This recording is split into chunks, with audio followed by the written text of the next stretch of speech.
Welcome, everyone. My name is Erica Arrington. Today I'll be presenting a journal article to you written by Jerry Maria Harris, Stephen G. Little, and Angelique Aiken Little, titled Video Self-Modeling as an Intervention for Remediating Dysgraphia in Children with the Autism Spectrum Disorders. To provide an overview of the article, the authors discuss the theoretical framework behind VSM, or video self-modeling. They also discuss autism spectrum disorders and dysgraphia. Dysgraphia is a specific learning disability that affects one's ability to be able to write legibly and proficiently. Those with dysgraphia have trouble with letter formation and spacing. Up to 30% of school-aged children experience significant difficulties with handwriting, which is very concerning because children spend at least 31 to 60% of their school day engaging in tasks or activities that require them to write. Children with autism spectrum disorders, or ASD, approximately 50%, also have a comorbid diagnosis of dysgraphia. Autism spectrum disorders, or ASD, is a neurodevelopmental disorder that starts in early childhood. Core deficits include social communication, reciprocal social interaction, restrictive and repetitive patterns of behavior and interest. Deficits are along a spectrum that can range from mild to severe. According to the Center of Disease Control, or CDC, approximately 1 in every 68 births is a child that is diagnosed with ASD. And according to the DSM-5, that accounts for 1% of the total population.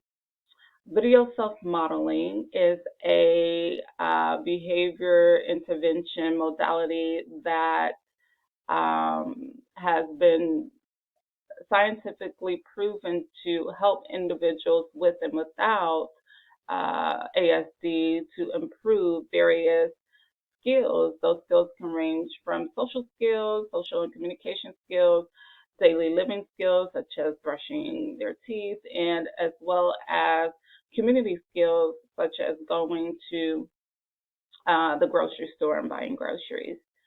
VSM is when a video is taken of a person correctly performing a behavior or a task, and then that video is edited. The person can then watch the video, and what happens is they see themselves correctly engaging in the targeted behavior, which increases their self-efficacy and their belief that they're able to actually perform the task independently, and then it proves, in turn, improves those chances of them being able to do so.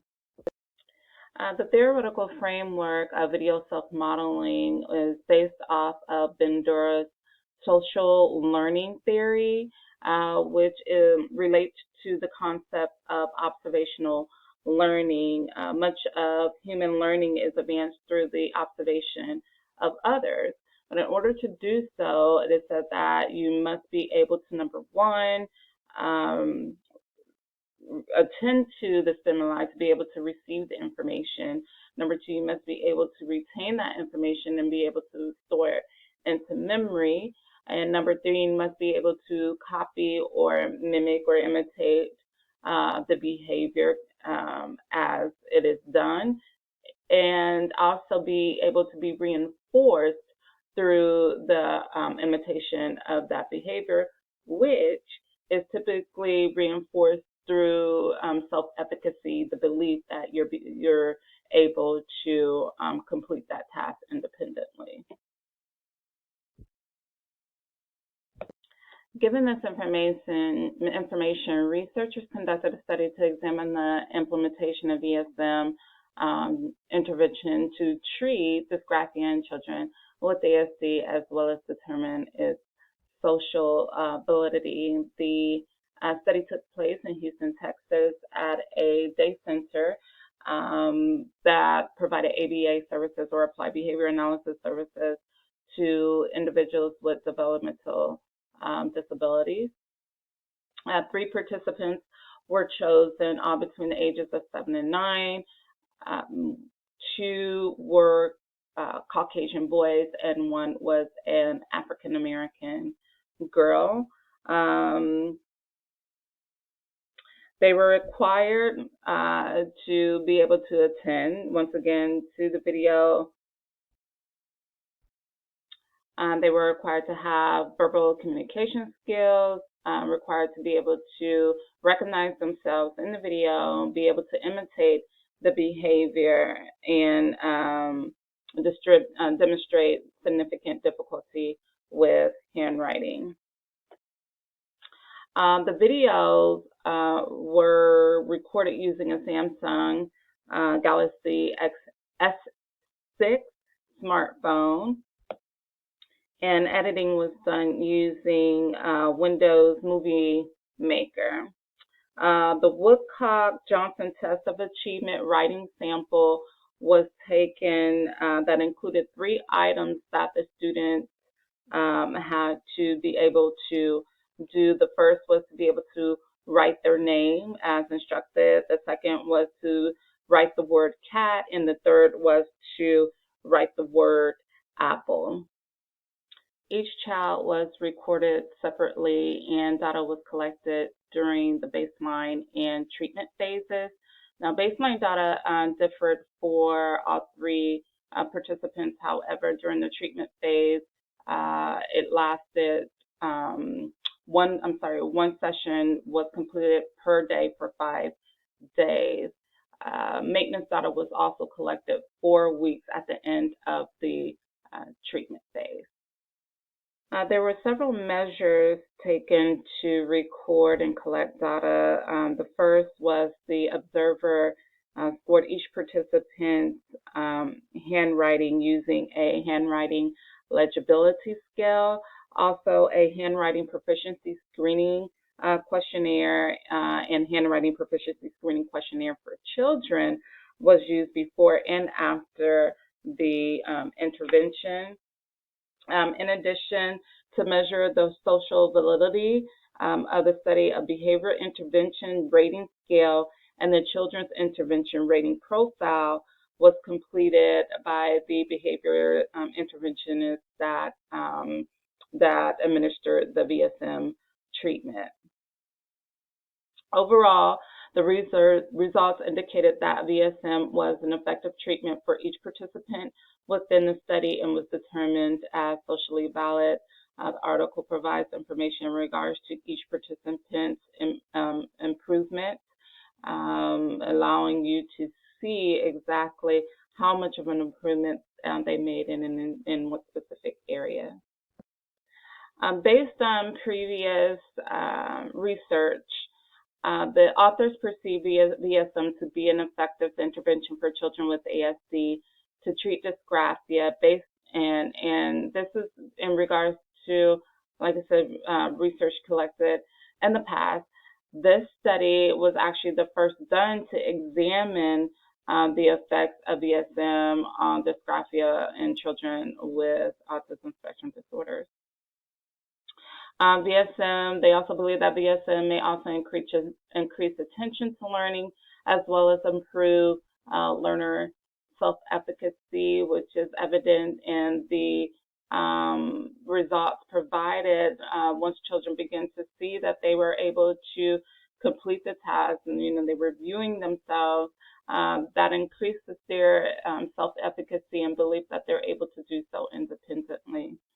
They also believe that the incorporation of technology into various treatment practices can be successful for a variety of skills in children with ASD, which VSM has been used effectively for a very long time to treat a variety of skills. in children with and without ASD. My personal reaction to the study, I really jumped on this because I previously learned about video modeling and video self-modeling while studying to obtain my previous master's in applied behavior analysis. And I'd also conducted personal research myself, and during school, using the video self-modeling approach, and I found it to be very effective. I had not even thought about or considered it to be a effective intervention for dysgraphia, and I just thought this was a very, very great find, and that could be useful for educators moving forward. I felt that it would be relatively easy to replicate the procedures within this study and implement the procedures used when working with students who experience handwriting difficulties. And I would also love to explore how effective VSM would be in treating dysgraphia in students without ASD but experience learning difficulties such as dysgraphia, dyslexia, dyscalculia, and ADHD, and so forth. Implications to practice. So this study allows educators to continue research in this area, possibly including a larger sample size with more diversity across multiple samples, utilizing various writing samples to help prove that VSM is an effective treatment for dysgraphia among individuals with ASD. The ease of implementation will allow for more opportunities for children with ASD all across the globe to receive treatment for their handwriting deficits. And finally, the treatment of dysgraphia through the use of VSM will ultimately improve student self-efficacy, which is a very important component of behavior change, and it'll allow them to improve in other areas of communication, increasing students' ability to be able to reach their academic and personal goals.